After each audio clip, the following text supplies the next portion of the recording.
Terdapat 5 pendekatan dalam mendefinisikan mutu, yaitu pendekatan transenden, pendekatan berbasis produk, pendekatan berbasis pengguna, pendekatan berbasis manufaktur, dan pendekatan berbasis nilai.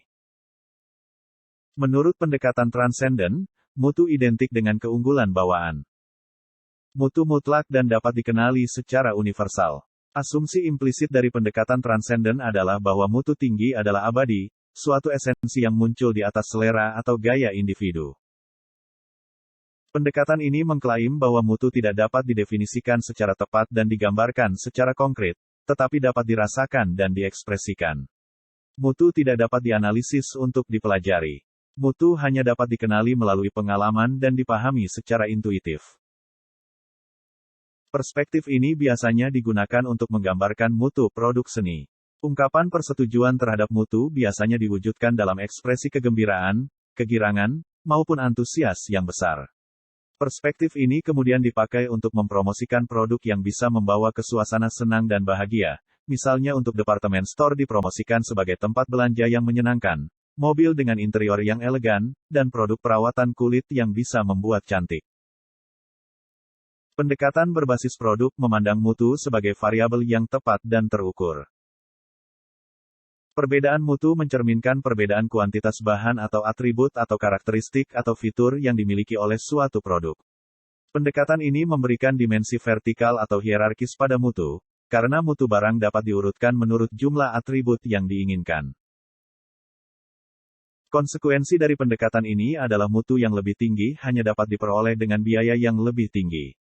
Karena mutu mencerminkan kuantitas atribut yang dikandung suatu produk, dan karena atribut dianggap mahal untuk diproduksi, maka barang dengan mutu lebih tinggi akan lebih mahal. Pendekatan berbasis pengguna, didasarkan pada pemikiran bahwa mutu tergantung pada orang yang menggunakannya. Produk yang paling memuaskan preferensi seseorang, merupakan produk yang bermutu paling tinggi. Perspektif yang subjektif ini, menyatakan bahwa pelanggan yang berbeda memiliki kebutuhan dan keinginan yang berbeda. Sehingga mutu bagi seseorang adalah, sama dengan kepuasan maksimum yang dirasakannya.